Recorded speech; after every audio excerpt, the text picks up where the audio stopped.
Hello everyone, welcome to Creatrix YouTube channel my dear friends. I am back again with another important information for all of you. तो आप लोगों ने यार पिछले कुछ दिनों में देखा होगा BSNL JTO रिक्रूटमेंट के बारे में काफी सारी चर्चा की गई है और इसमें काफी सारा कंफ्यूजन हो गया है कि सर ये जेन्युइन न्यूज है, सर ये फेक न्यूज है, क्योंकि आपको बहुत सारे ट्वीट्स मिले हैं, बहुत सारी वेबसाइट्स ने चीजें पब्लिश की हैं। तो मैंने सोचा क्यों ना पूरी की पूरी कहानी आप लोगों से डिस्कस की जाए।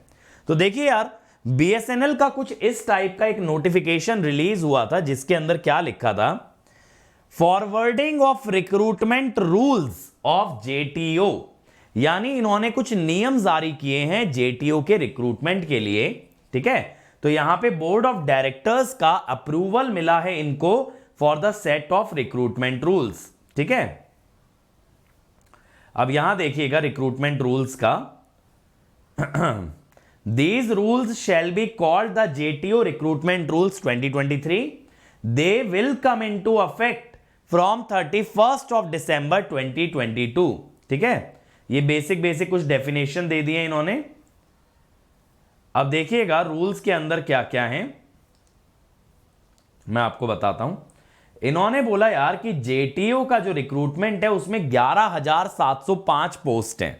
अब ये पोस्ट कहां हैं, कितनी डिवाइडेड हैं, किस तरह से फिल की जाएंगी ये नहीं बताया, कब फिल की जाएंगी ये भी नहीं बताया। 11,700 पोस्ट हैं और यहां पे एग्जीक्यूटिव में है ये, और इसका पे स्केल है 16,400 से 40,500। ठीक है, अब यहां पे बोला है कि डायरेक्ट, इसमें से क्या होगा कि जो डायरेक्ट रिक्रूटमेंट की जो एज लिमिट है that is from 20 to the 30 year, और रिलैक्सेशन है SC/ST को 5 ईयर का, OBC को 3 ईयर का, PWD को 10 ईयर का। ठीक है, तो closing date of application form, उस पे आपकी एज जज की जाएगी, यानी जब भी एप्लीकेशन फॉर्म आते हैं उसकी एंड डेट पे आपकी एज देख के डिसाइड किया जाएगा। ठीक है जी, अब यहां पे ये देखिएगा रिक्वायरमेंट क्या है, bachelor degree in electronics, radio, computer, electrical, IT या इंस्ट्रूमेंटेशन, या फिर MSc भी चलेगा। तो इन ब्रांचेस के लिए रिक्रूटमेंट है। अब इसमें 50% बेटा रिक्रूटमेंट है डायरेक्ट यानी कि कोई एग्जाम कंडक्ट कर सकते हैं, गेट से ले सकते हैं, या डायरेक्टली एप्लीकेशंस को शॉर्टलिस्ट भी कर सकते हैं, और 50% है इंटरनल प्रमोशंस के थ्रू। ठीक है, तो एम्प्लॉय जो इस पे स्केल में 13,600 से लेके 25,420, 13,600 से 25,420 with 5 year of residency period in this scale, okay, and below the age of 55 years will be eligible for this promotion.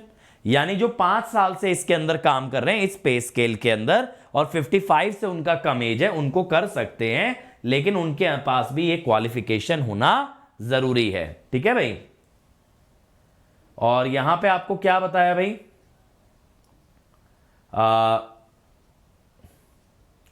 If a corporate committee exist what is its composition, अगर एक corporate committee बनाई जाएगी तो उसमें कौन कौन लोग रहेंगे डायरेक्ट रिक्रूटमेंट के लिए। तो यहां PGM, senior GM working in HR, 1 DGM additional GM member and 1 member from the reserved category. ठीक है, clearance from CGM ALTTC Ghaziabad, तो ALTTC इनका बहुत बड़ा सेंटर है BSNL का, वहां से क्लियरेंस इनको चाहिए, वहां के CGM से।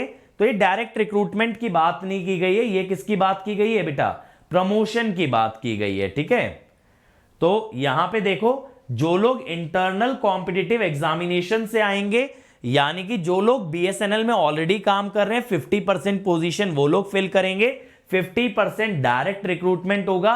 डायरेक्ट रिक्रूटमेंट पे ये कमेटी बैठेगी कंफर्मेशन के लिए, और आपको इंटरनल प्रमोशन या इंटरनल कॉम्पिटिटिव एग्जाम के लिए भी बता दिया है क्या एलिजिबिलिटी है। तो बेसिकली ये क्या है, स्ट्रक्चर बना रहे हैं रिक्रूटमेंट का।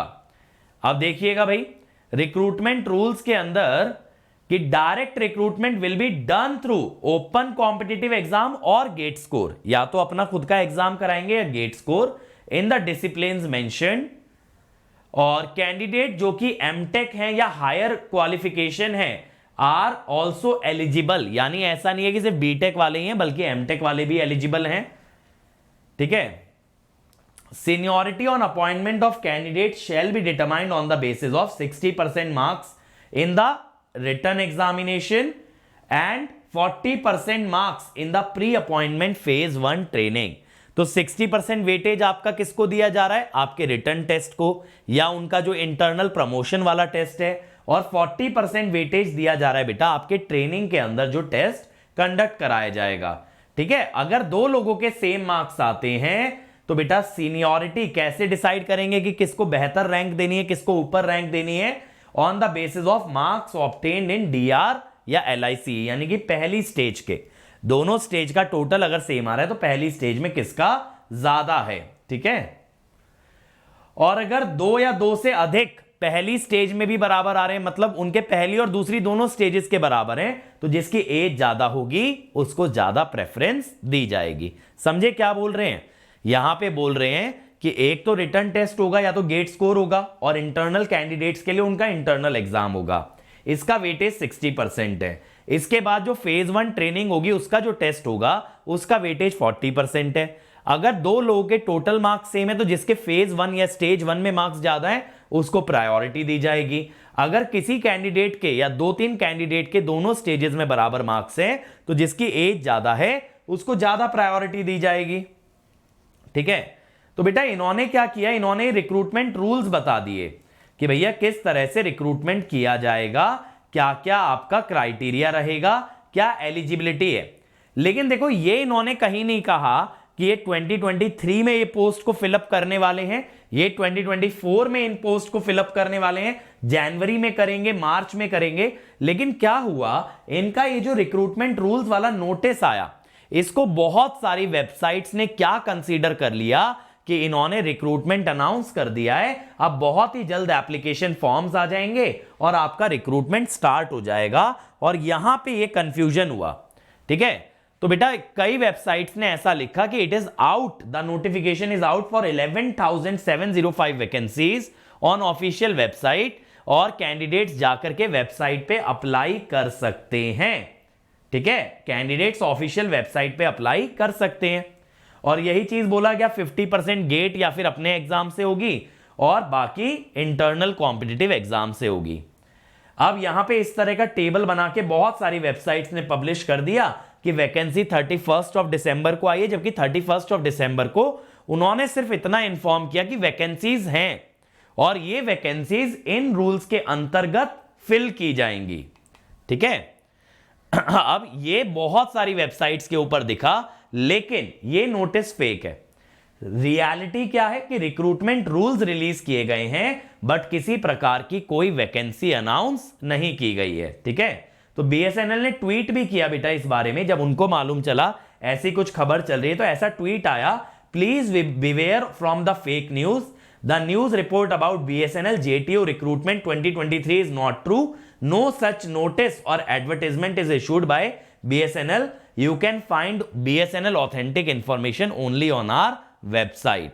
इसका क्या मतलब हुआ, इन्होंने ये डिनाई कर दिया कि कोई भी नोटिस या रिक्रूटमेंट ड्राइव चालू हुई है, लेकिन इन्होंने ये नहीं डिनाई किया कि रिक्रूटमेंट रूल्स रिलीज किए। वो तो किए हैं, वो तो इनका इंटरनल डॉक्यूमेंट है ना, तो रिक्रूटमेंट रूल्स तो सामने आए हैं, लेकिन ये रिक्रूटमेंट कब होगा, क्या इसकी डेट्स होंगी, क्या ये एक ही बार में होगा या ये मल्टीपल टाइम्स में होगा, ये इन्होंने नहीं बताया कहीं पे भी। ठीक है, तो मैं ये कहूंगा बेटा आप लोगों के लिए गुड न्यूज क्या है कि आने वाले 2 साल के अंदर 2023 और 2024 के अंदर डेफिनेटली इस टाइप का रिक्रूटमेंट होने वाला है, क्योंकि ये चीज तो उन्होंने डिसाइड कर ही ली है। कब होगा ये हम लोग नहीं कह सकते हैं, बट आपके लिए खुशखबरी है, there is something that is waiting for you. तो अगर आप लोग बेटा टेक्निकल चीजों पे काम कर रहे हो, आप गेट पे काम कर रहे हो, अदर एग्जाम्स पे अगर आप लोग काम कर रहे हो, तो प्लीज आप लोग अपनी मेहनत को और जोर लगाइए, आप लोग और ज्यादा हार्डवर्क कीजिए, क्योंकि जब भी ये चीज रिलीज होती है, जब भी वैकेंसीज आती हैं,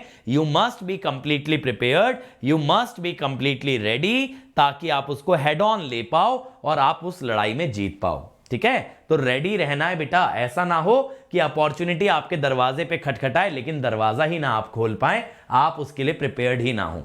तो अपॉर्चुनिटी जब भी आती है ना, उसके लिए प्रिपेयर्ड रहना बहुत ज्यादा जरूरी है। ये बात ध्यान रखेंगे। बहुत सारे बच्चे जो है ना टेक्निकल चीजों में धीरे धीरे मोटिवेशन लूज करते जा रहे हैं, लेकिन बेटा अपॉर्चुनिटीज अब आना शुरू हुई हैं, अब टाइम है पिकअप करने का। तो प्लीज आप लोग अपनी तैयारी को बिल्कुल भी कॉम्प्रोमाइज ना करें। और इस तरह का देखो, जब भी कोई न्यूज आता है, कोई नोटिफिकेशन आता है, तो मैं आपको यही रिकमेंड करूंगा कि एक बार जो है ना आप एग्जैक्ट डॉक्यूमेंट पढ़ लिया करो। जानता हूं कि बीएसएनएल वाला काफी कंफ्यूजिंग है क्योंकि वहां वैकेंसीज भी उन्होंने लिख दी हैं, लेकिन स्टिल आप ये आदत बनाइए, चाहे आप मेरा वीडियो देखें, चाहे आप कहीं से भी वीडियो देखें, but once you have to verify whether the above information or whatever the teacher has told is correct or not. ठीक है, तो that's it from my side. और गेट 24-25 वाले बच्चों को मैं कहूंगा भाई आपके पास एक अच्छा मौका है। 6 जनवरी तक रिजॉल्व 2023 ऑफर चल रहा है जिसमें आपको 23% ऑफ मिल रहा है, तो इस ऑफर को हाथ से जाने ना दें, फटाफट से अनअकैडमी का हिस्सा बने। और आप जानते हो बेटा, जब आप अनअकैडमी ज्वाइन कर रहे हो, what you have to do is you simply have to use the code Ankit ESE, जिससे आपको ना सिर्फ मैक्सिमम डिस्काउंट मिलता है बल्कि you also come under my personal guidance. ठीक है, तो इस कोड को लगाना ना भूलें। और जो 23 वाले एस्पिरेंट्स हैं उनको क्या करना है भाई, उनके लिए इस संडे होने वाला है ऑल इंडिया मॉक टेस्ट, जो कि इंडिया के टॉप एजुकेटर्स द्वारा क्यूरेटेड है। इसके अंदर आपको गेट पैटर्न पे टेस्ट मिलेगा, गेट रेलिवेंट क्वेश्चंस होंगे और साथ ही साथ यहां स्कॉलरशिप भी मिल रही है बेटा। तो गेट से पहले का ये गेट एग्जाम है, इसको जरूर दीजिए और इसमें अच्छा परफॉर्म करके अपने कॉन्फिडेंस और अपने नॉलेज को बूस्ट कीजिए। इसका लिंक वीडियो के डिस्क्रिप्शन में मिल जाएगा, वहां पे एनरोल करते वक्त अगर कोड मांगता है तो use the code Ankit ESE। तो बेटा मैं आपके लिए इसी तरह के और वीडियोस क्लैरिफिकेशन लाता रहूंगा। तब तक आप लोग अपनी मेहनत जारी रखो और किसी भी प्रकार की कोई भी हेल्प चाहिए होगी, मैं और मेरी पूरी टीम आपके साथ हमेशा खड़े हैं। Let's crack it.